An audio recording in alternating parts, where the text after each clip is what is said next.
you feel good about the way the playoff got laid out? I mean, the top four. I mean, that's what it had to be. Yeah, after what ended up happening with Alabama beating Georgia, I mean, they got it right. You didn't want the rematch. I think the ranking was right. You didn't want Alabama and Georgia playing in the semifinal right away. So, Alabama and Cincinnati will be an interesting game. I'm excited to see what Cincinnati can do. Oh, my God. You really think that's going to be interesting? I think it's going to be I think it'll be fun for the first quarter and a half. And then by the third quarter, this thing's going to – I think Bama's going to blow the doors off them. I do think the John Mechie loss is big for Alabama. That hurts their offense a ton. But, yes, you're probably right. It'll probably end up being a 3-score win for Bama. But it's just – the idea of it for Cincinnati, I'm just interested to see how they play. I mean, they played Georgia tough last year in the Sugar Bowl.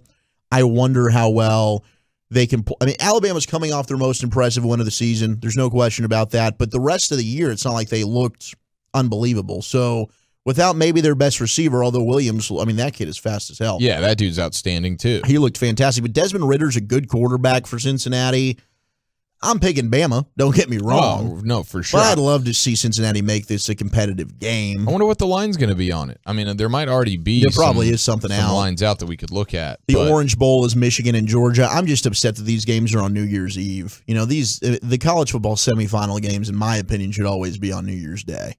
I agree with that, but I'm not going to freak out too hard. I'm excited for these games. I think the Michigan game, that's going to be fun. And maybe we end up getting a draw. I really want to see Michigan and Alabama. I think that would be pretty fun. I just don't know. I think the reason that Alabama was able to beat Georgia is that Georgia's secondary really had never been tested this year. Yeah. Nobody's really been able to throw the ball on them.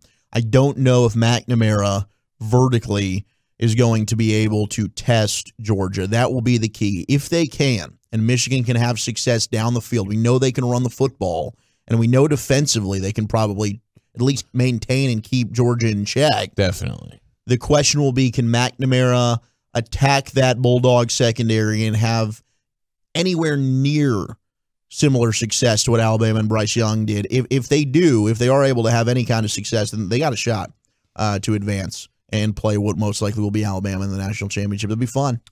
We got some coaching news, huh? It looks like Venables, which is what everybody was sort of predicting for the last week or so, is going to be the Lincoln Riley replacement at OU. So Venables was at Oklahoma. Then he goes over to Clemson, has himself a nice run there, and now he goes from being their defensive coordinator back to OU, and he's the head coach. It's a win. Everybody's excited. OU fans seem to be pumped, right? OU fans are excited. I mean, Brett Venables is one of the best defensive coordinators in all of college football. We'll see how he does as a head coach. It'll be, I don't think it's a bad hire in terms of making that transition to the SEC. His style of coaching and being a defensive-minded coach, I think, will work in the SEC. But, geez, it's certainly a letdown when, you lose a Lincoln Riley and now your prizes. And I was hearing some rumblings about Dabo Swinney.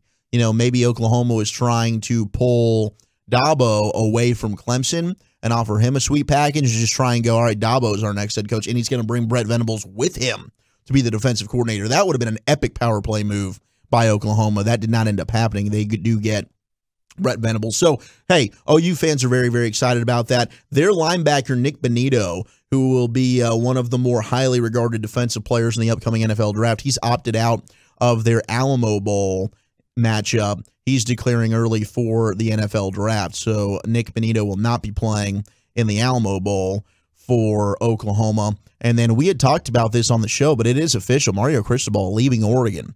He is going to be the new head coach of the Miami Hurricanes. I thought that this entire situation... That's a whole nother program, the Hurricanes. The Hurricanes. I thought this entire situation was incredible. The fact they still had Manny Diaz technically as their head coach, yet they're just openly, no, we're going to get Mario Cristobal. And then today, as they announce Mario Cristobal, they tell Manny Diaz, you're fired. I mean, it all comes down as one big thing for the U, but massive hire for the Hurricanes, and hopefully this gets them back to national contention where they belong. Well, and the other big thing is they stole Clemson's athletic director. Yes.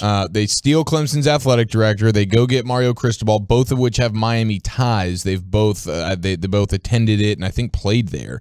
So that's two really big hires. And then the other name that's floating around that there's not any guarantees at this point, but there's a connection. The guy who just got fired in Carolina with the Panthers, Mr. Joe Brady, the young offensive whiz who was the play caller for or the offensive coordinator. Actually, I don't even think he literally called the plays for LSU when they went in on their Joe Burrow championship run, but he's now on the open market. I know he's getting a ton of interest, but he's from South Florida originally. That's where he's born. So there are some ties there, and Miami's definitely interested in him. So can you imagine if Miami gets Clemson's athletic director, Mario Cristobal, Oregon's head coach, and then they find a way to get Joe Brady to come down there and be their play caller? That would be a massive. It's a great 1-2 punch. I know OU fans are probably dreaming about that as well. We just got a text from the 972. Like, it's an amazing hire if they could get a good offensive coordinator. I know Brett Venables, maybe you match him up with the Joe Brady at OU. Could Joe Brady end up going to Oregon as a head coach? It is wild because people were wondering, why is Joe Brady not getting consideration even for that LSU opening? They get Brian Kelly, so it's a no-brainer, but you're going to have Joe Brady in consideration for some of these big-name jobs. And also, ex-Oklahoma wide receiver Jadon Hazelwood is transferring to Arkansas following the Lincoln Riley departure. And we're hearing a lot of whispers right now that Quinn Ewers, former Southlake Carroll quarterback, he's seriously considering Texas Tech as his potential transfer destination. Joey McGuire's making moves, man. Yeah, so, I mean, a lot of people wondered it's probably just going to be Texas because he decommitted from Texas. Watch out for the Red Raiders to end up being the future home for Quinn Ewers. That will probably come down within the next couple of days.